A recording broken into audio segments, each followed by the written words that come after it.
Hi, Rachel here. If you like Port Saga and want more audio fiction in your life, please become a patron at patreon.com/Rachel J. Wilkinson. You can get bonus content, access to our Patreon-only Discord server, exclusive podcast feeds for early and ad-free episode releases, and the satisfaction of supporting an independent studio. So please join us at patreon.com/Rachel J. Wilkinson. The following episode contains adult content, violence, and explicit language. Listener discretion is advised. Vampire the Masquerade, Port Saga. Episode 16. Eat the Rude. It doesn't take Usher long to realize something is rotten in the state of Virginia. Lysander among the thin bloods, Rebel and I arriving unexpectedly in our serial killer ice cream van. Put whatever this is in park and leave the keys in the ignition. You're coming with me. Rebel gives me a reassuring nod and we exit the vehicle. As Usher leads us to an SUV, a couple of ghouls get in the ice cream van and drive away, taking the freezer full of thin blood vitae with them. I didn't see Keisha, did you? No. Hey, Chucklefuck. Where are you taking our van? You would be wise to afford me the respect of a court officer. Excuse me. Apologies. Hey, Sheriff Chucklefuck, where are you taking our van? To Cardiff House, where you can explain yourselves to the elder prince. Or you can explain that we're here because of Lysander and save us all the trouble of disturbing the prince's evening. Go on. We were paying his ransom. He was a thin blood hostage then? Yeah.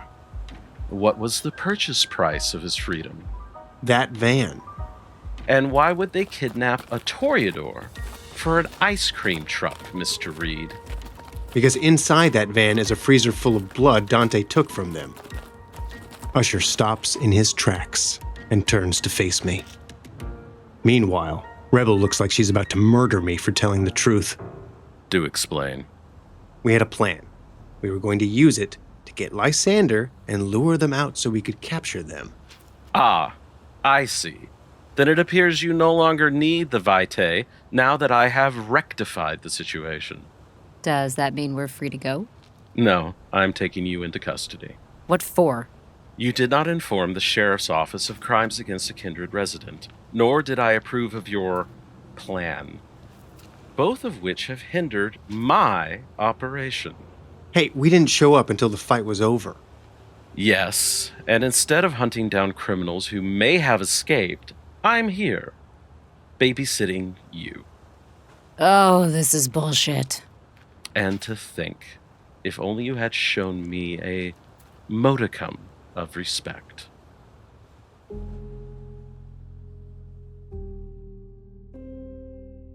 You've heard of pecking order, yeah?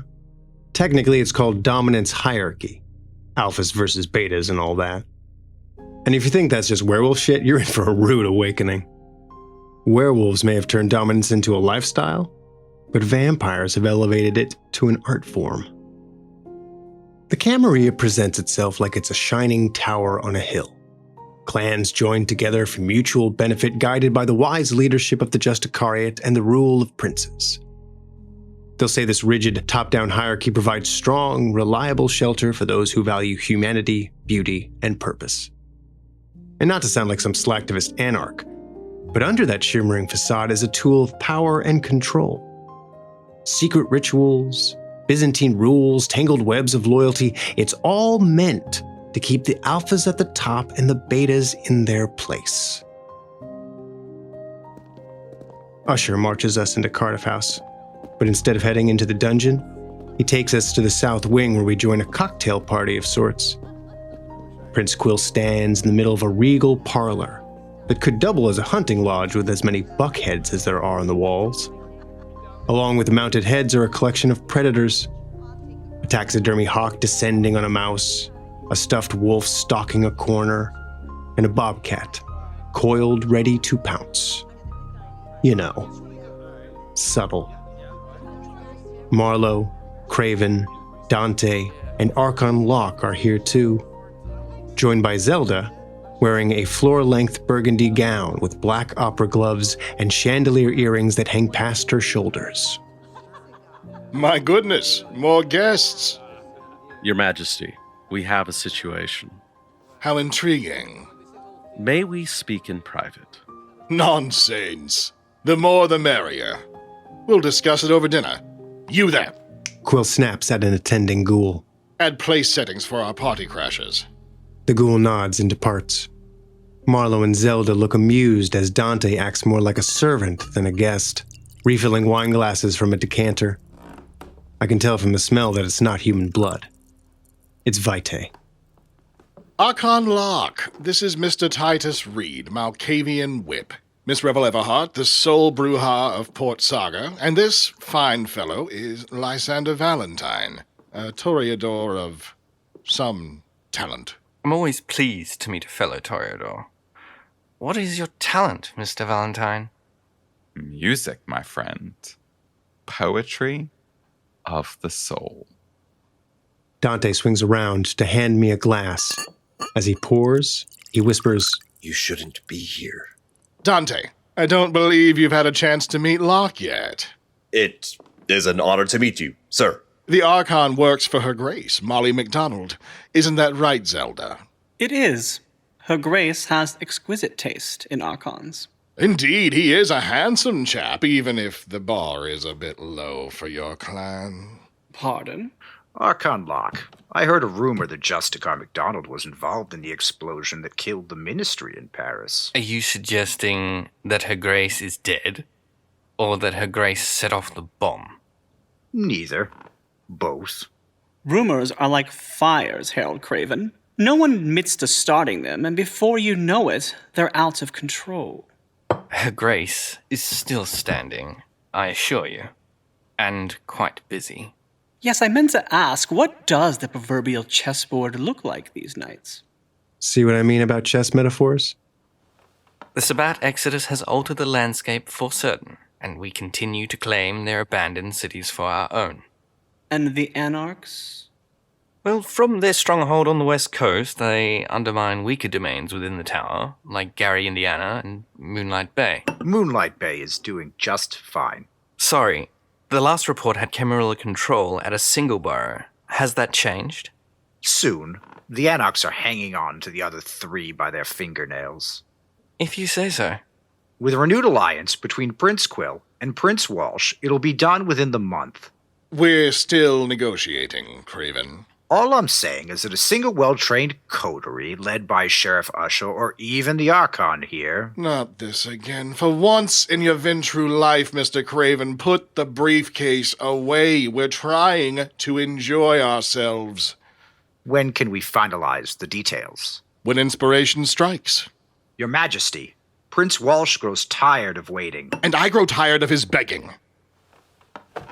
I must say, this vintage is quite exquisite. Who are we drinking? Oh, haven't you guessed, Marlowe? We're drinking our delightful Mr. Mendoza. Gross. Listen, I have had a rough night. I do not plan to end it bloodbound to a motherfucking Tremere.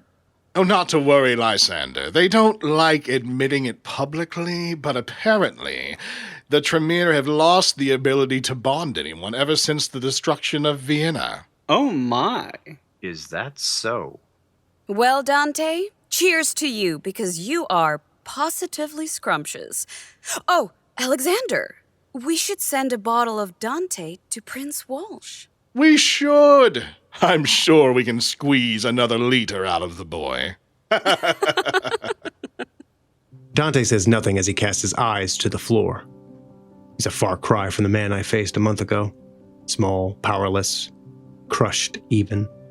They've bled him of his self-respect along with his vitality. And he's accepted his place in the social order. A beta among alphas. And cheers to you too, Craven, for filling in as herald while Alexander takes absolutely forever to finalize his court appointments. God forbid the Elder Prince feels rushed. Elders work on elder time. Who are we youth to question it? Are you calling me old? Oh, hardly. You are distinguished, refined, like a fine wine made better with age. Ladies and gentlemen, I believe it's time. Come. A pair of doors open to reveal a formal dining room beyond the parlor. The space is intimate, dimly lit by two enormous gold candelabras at the center of a long oak table. Most of us, except for Lysander, brace at the sudden appearance of open flames. Instead of finding plates or silverware as we take our seats, a gold-rimmed crystal goblet rests on a black placemat. To be fair, vampire dinners aren't known for their courses. Dante, fill their glasses. The decanter is empty, Your Majesty. Then be a good little faucet and slit your wrist. Dante obeys, slicing along the inside of his forearm to pour a draft of himself into each glass. Meanwhile, I smell the room like Constance showed me, going beyond the smoky scent and melting wax of burning candles. I reach for the more elusive blood bonds. I don't pick up Dante on anyone, which makes me think what Quill said about the Tremere is accurate. But when I get to Marlowe, I can smell Quill all over her like the musky perfume of a French whore. She must be bound to her sire, and deeply. Your Majesty? All right. What seems to be the problem, Sheriff Usher? We were met with surprisingly fierce resistance during our assault on the Thin Blood compound. We had to fight our way inside. A battle during which 2 ghouls were killed and 3 others, including myself, were injured. This explains why you've come to dinner covered in as much ash as a Victorian housemaid. My deepest apologies, Your Majesty. I had not intended to interrupt your dinner party. And yet here we are. So what is the situation? Once we fought our way inside, we discovered Mr. Valentine with them. An odd turn of events, stranger still, despite Miss Everhart and Mr. Reed having no knowledge of the operation, they arrived just as we were about to hunt down those who fled. But did you capture any Thin Bloods? A few managed to escape when Miss Everhart and Mr. Reed interrupted, but we have 4 Thin Bloods in custody. Excellent. I must say, these Thin Bloods lack a certain je ne sais quoi, don't they? It's honestly such a shame they can't grasp how to be respectable members of kindred society, hiding like roaches. What choice did you give them? This again, Miss Everhart? I kick Rebel's ankle to remind her that she's supposed to be bloodbound to him. I mean, I suppose you're right. Of course I am. Now, I know why Usher was at the aquarium. I sent him there. But why were you 3? Well... You see... It's complicated. We were using Lysander. Trying to flush the Thin Bloods out. He's lying. Marlowe, that's no way to treat a dinner guest. Then he should learn to be better at it. Lysander, isn't your sire Rachel Evans? The child prodigy from D.C.? The very same. She once told me the most riotous story, and I swore it could never be true. Did she really embrace you in the onboard toilet of a tour bus?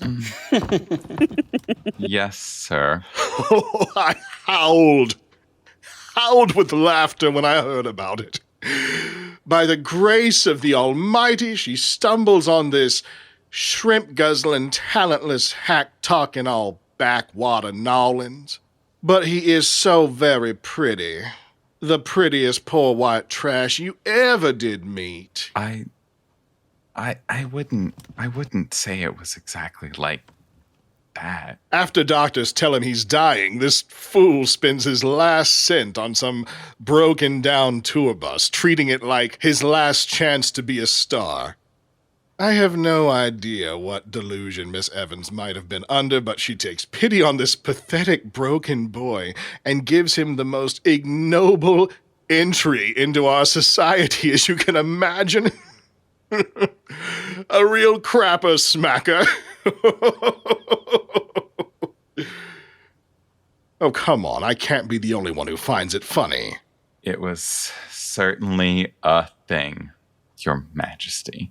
Oh, don't be like that. Where's your sense of humor, Lysander? We're all friends here. Be careful, Lysander. Predators smile to show their fangs.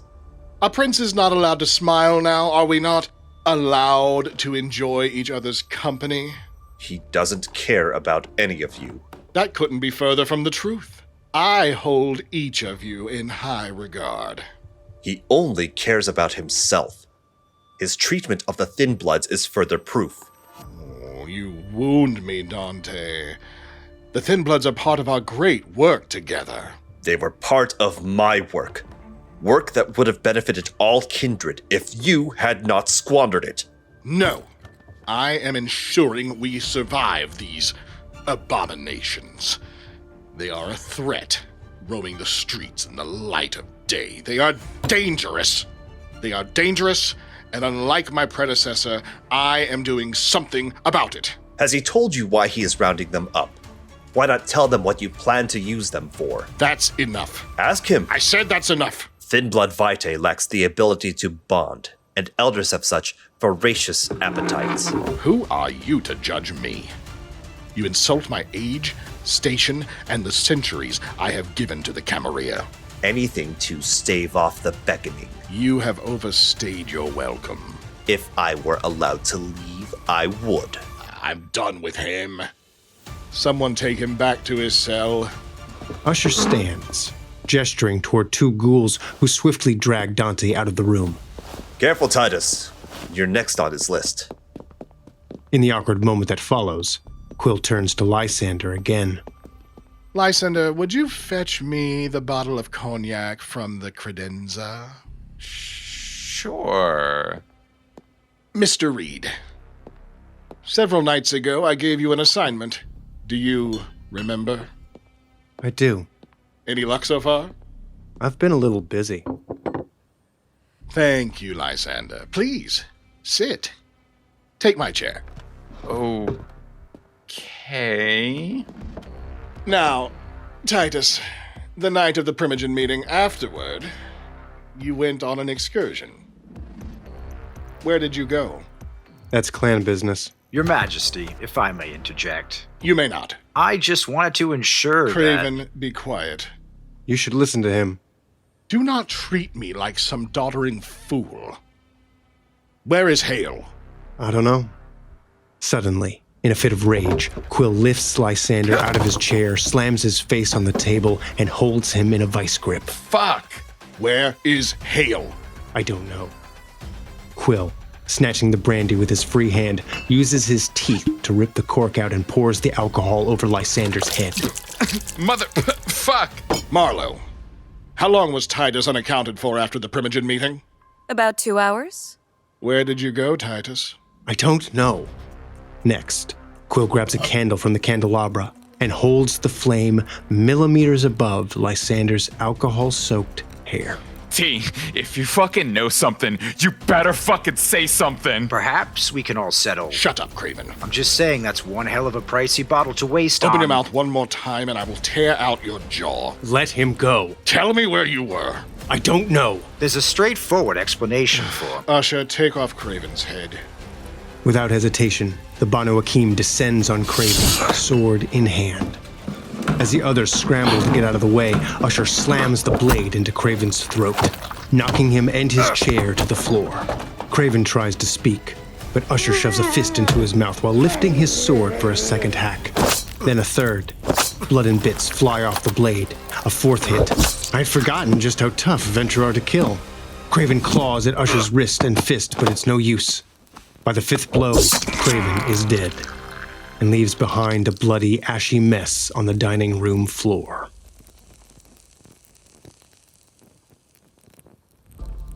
We had him on loan, sire. I'll deal with Walsh. Archon Locke, anything you'd like to add?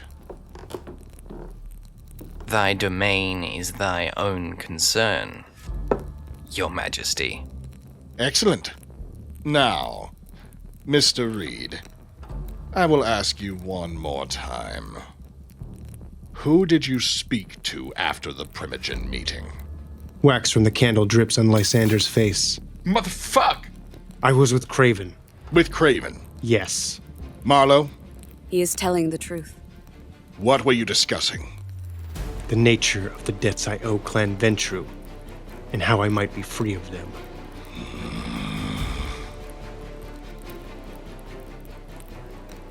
Finally, Quill lets Lysander go.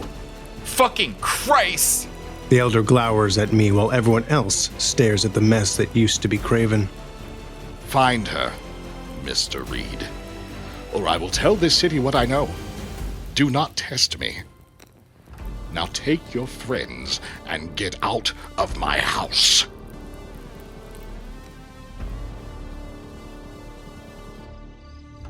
Jesus fucking Christ, bruh. What the fuck was that? You alright? Do I look fucking alright? I got a brandy shower. It almost had my head fucking set on fire. It's okay. It's over. Nah, baby. It's never fucking over. Ain't never setting foot in that motherfucking place ever again. I am done with that shit. Where the fuck are my smokes? I wouldn't recommend that. I'll do whatever the fuck I want. Lysander, your head's still soaked in booze. God fucking damn it. I'm about to murder a fucking prince. Be damned the blood hunt. Titus, what the hell did Quill mean in there with Hale? What does he know about you that we don't? Guys, look. Don't try to change the subject. No, seriously, look. Parked on the other side of Cardiff House is the ice cream van with 2 ghouls guarding it.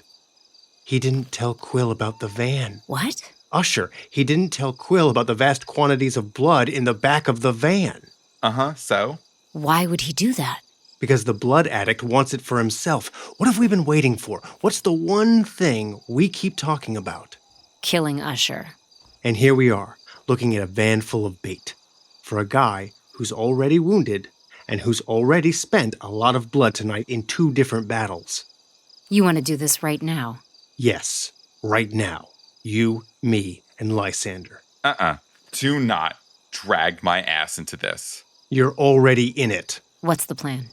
We steal back the van. That's a goal, not a plan. Fine. How about this?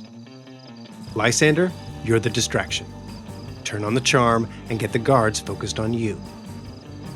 Hey, babies.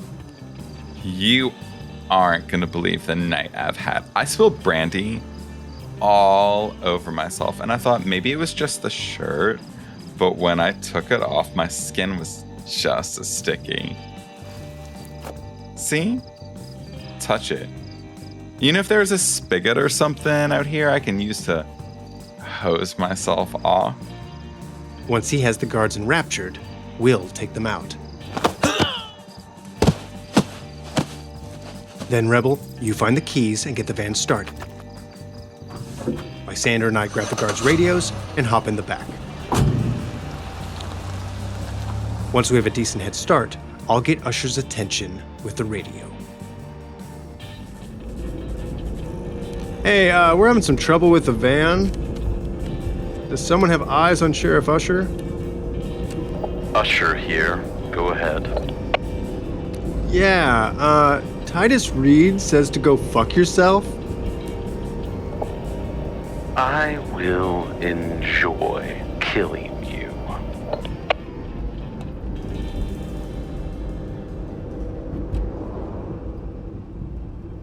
Are our weapons back there? I don't see them. Black bag. Yeah. Open it up and start handing them out. You ever use a firearm? No, not really. There's a little switch on the side. That's the safety. Hit that, then just point and shoot. Rebel, don't drive too fast. We need him to catch us. Don't tell me how to drive. Tell me what Quill meant by find her or I'll tell the city what I know. It's nothing. Bullshit. What the fuck does that mean? Father Frank is alive. He what? Baby, no. He's alive. I didn't kill him. You motherfucker. All this time and you didn't say anything? It's complicated. You lied to me, you selfish fucking asshole. Y'all, can we please chill the fuck out? We got an Usher incoming. I look out the passenger side window. Where? I don't see him. Why did you lie to me? I knew him from my living days. And so you decided to risk all our lives to protect his? No. Are you protecting him now? Rebel, you need to drive faster or we need a new fucking plan. I'm looking at my fucking side mirror here and I don't... And just like that, a sword tears through the roof. He's on top of us. Jesus fuck. There. Side road, hard turn left. I can't believe you lied to me. I know, I'm sorry. Usher's sword slices through the top of the van on the driver's side and digs into Rebel's shoulder. She loses control of the wheel and can't steer into the skid. Hold on! Hold on! We're gonna fucking die!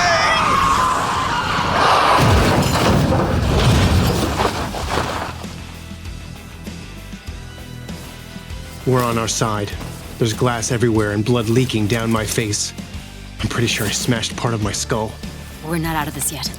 Get the back open. Lysander opens the back of the van and we pour out, scrambling to find Usher. Guns pointed, we scan the empty street and alleyway. But there's no sign. Of course there wouldn't be a sign. This guy's a master at staying hidden. Which means chances are he's gonna come out of... T! Look out! I don't even see the blade until it's jammed through my chest. I stumble back, pulling Usher with me as I fire point blank into his stomach. The dragon's breath rounds hit, searing flesh, but he spins like a whirlwind, putting out the flames. Grabbing his sword by the hilt, he kicks me in the chest to dislodge it. I go down and kiss the pavement. Well fought, Mr. Reed. Tell Lawrence and Aaron I said hello. Not yet, asshole. He turns in time to get a shotgun blast to the face. The two fighters trade blows. They're going so fast it's hard to keep up. Rebel shatters Usher's clavicle when he impales her on his sword. As she drops, he stands over her, drawing a second blade. Hey, Usher. Lysander stands by the van with his arms full of blood bags. Blood for the blood gods. He tears them apart, one after another, dumping the blood into the street. You want it, baby? You come and fucking get it. And just like that, Usher, the cold and calculating killing machine, transforms into a ravenous beast. He drops his weapon, zips across the street, and shoves Lysander aside to down the remaining bags. He rips through them, licking the insides clean like a frenzied fiend. Rebel doesn't waste the opportunity. She pulls Usher's sword from her stomach, closes the distance, and takes off his head.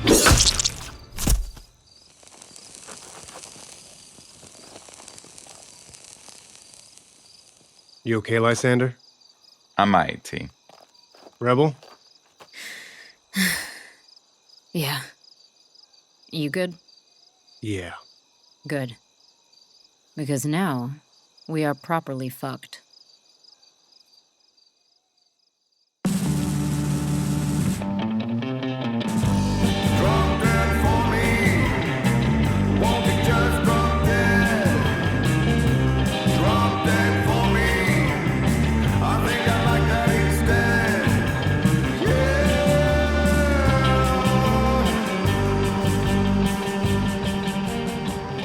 Vampire the Masquerade, Port Saga, created by Rachel J. Wilkinson, with voice performances by Dain Geist, Kat Mermelstein, Luke Hales, Aaron Duckie Lirette, Marta de Silva, Riley Silverman, Brad Hardwicke, Andrew Alandy, Ken Pickering, and Matthew Webb.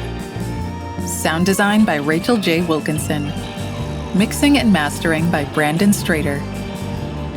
Portions of this podcast are the copyrights and trademarks of Paradox Interactive AB and are used with permission. All rights reserved. For more information, please visit worldofdarkness.com.